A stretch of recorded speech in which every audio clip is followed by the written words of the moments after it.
How's it going, everyone? College Lefty, and in this video I have for you all the most overpowered Signature Series players in MLB The Show 19. I have done a video that's kind of similar to this, but with the recent Signature Series players that have been released into the game. I felt like it was necessary to update this list and kind of maybe make a list without having rankings necessarily with players in order. So before I get into this video, I'm starting it off with Frank Thomas, but before I get into it, if I left a player out that you think should be in this one, feel free to comment down below. Also, if you enjoyed these types of videos, please leave a like on it and subscribe if you are new. But to start this one off, Frank Thomas is definitely one of the best Signature Series players, especially after the most recent patch. I want to include Joe Morgan as well because there's not that many second basemen that are 99 overalls, let alone some of the better hitters in the game. So definitely Joe Morgan is on there. Tony Gwynn is another one. I had this card listed probably as the best Signature Series player the last time I did this. I don't necessarily think that he's the best Signature Series player in the game anymore, but I definitely think that he is a top-of-the-line player, one of the most overpowered cards in MLB The Show. Zack Greinke is the first pitcher that's on this list. I think that he's one of the best pitchers in this game. I think for the most part, I didn't want to include just pitchers or players that I've done well with. I wanted to kind of include players of the general consensus, talking about the average player, and this is a perfect card for that reason, because if you're going up against a player that is one of the best players in the game, a top-notch elite MLB The Show player, then obviously they will be able to hit Nolan Ryan. But against the average player, this card is going to be one of the most overpowered cards in the game. I also wanted to include Jose Reyes simply because he's a switch hitter. There aren't that many shortstops that I included in this video, and a lot of them are much better than this one, but specifically this card right here kind of reminds me a little bit like Tony Gwynn, but playing shortstop. So I figured I would include him. He has a very good swing. Jackie Robinson is another card, second baseman, which has actually the most power for any second baseman of the Signature Series cards in the game, maybe besides Ryne Sandberg. But I would probably use this card over Sandberg simply because he has great contact, elite vision, good speed, and good defense. But the first closing pitcher that I've put in this video is Bruce Sutter. This card can be very effective simply because his primary pitch is a splitter. He also throws a fastball and a slider. The fastball can kind of get on you because of those other pitches, but even though he only has those three pitches, definitely still an elite pitcher in the game. George Brett is one that is very cheap right now, going for around 20,000 subs, but I definitely think that he's one of the most overpowered cards in the game. I've seen a lot of people have success with this guy. A lot of people that I've suggested to pick him up have done really well with him, and I think that that card's one of the best cards in the game. Vladimir Guerrero is another one, right fielder with hitting stats in the hundreds, almost all of them except for discipline, which makes sense because it is Vlad, but the fielding is a little bit lacking. Nonetheless, one of the most overpowered cards, does have a really nice swing. Andre Dawson is right in the same category, has better fielding, more speed, and a little bit less hitting stats, but definitely one of the better cards. If you don't have that Vlad and you have this Andre Dawson, then you can't go wrong using one of those cards. Tom Seaver is another one. I actually thought this card had the potential to be the best pitcher in the game. I don't think that is going to be the case, but I definitely think that he's a top-notch pitcher in the game. He does have a good pitch repertoire, and if you're able to control him, he can be very effective. Ty Cobb is another one, definitely one of the most expensive cards in the game because he was a World Series reward during some stub sales as well. But Ty Cobb with the elite contact, 80s power, great vision, has gold fielding, 89. Would like to see that at a 90, but nonetheless, definitely a good card. Rogers Hornsby is one of the best second basemen in the game. I also have another one, but to include this one with Hornsby and Joe Morgan on this list so far for second base, definitely the move there. If you aren't able to collect all the collections and get that Hornsby, then you can always go with the free option, Joe Morgan.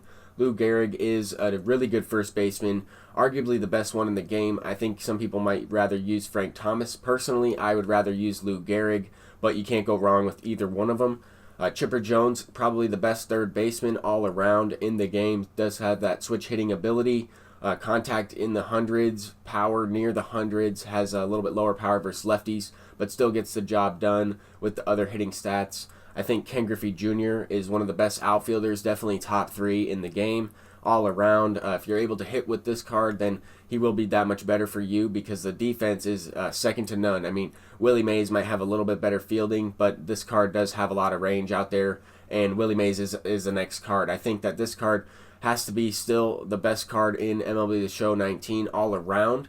But I think that there are a couple other cards that might rival this one that have just been released. So Willie Mays is on this list, has to be on this list. And Ted Williams is another card where it doesn't really have, he's not a 5-tool player, he doesn't have the fielding, doesn't have the speed, but the hitting really makes up for it. He's still one of the most overpowered cards. You can't go wrong with that quick left-handed swing. He does hit lefties extremely well and has almost every stat in the 125s. But Clayton Kershaw is the best pitcher in the game, hands down. Just a general consensus of MLB The Show community. And basically, if you have this guy on the mound, you have a really good chance to win the game, as well as it's going to keep your opponent honest, because even if you do square the ball up, he doesn't really necessarily give up the most hits. But Billy Wagner, probably the best left-handed closing pitcher in the game. I struggle a little bit with this card, but overall, I would say that everybody really enjoys using this card and has a lot of success with him. I have had some success, but at times I have a tough time controlling him. I think Raleigh Fingers is another one that the community really like to see this guy in the game. Another card you could kind of swap out with this one is Dennis Eckersley. I think that some people like him, some people don't.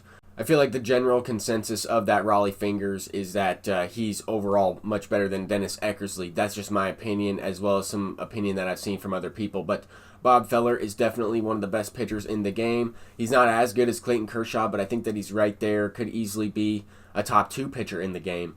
Andrew Miller, another left-handed closer or relief pitcher in this situation. You get this card from Moments Extreme. Definitely worth it. It's very challenging to unlock this card, but since there are so few Signature Series left-handed relievers, I think that this card has to be on the list. One of the cards that I think a lot of people I see using, or a lot of people trying to go after, is this Jorge Posada, the Battle Royale catcher, switch-hitting catcher. Doesn't have really any speed.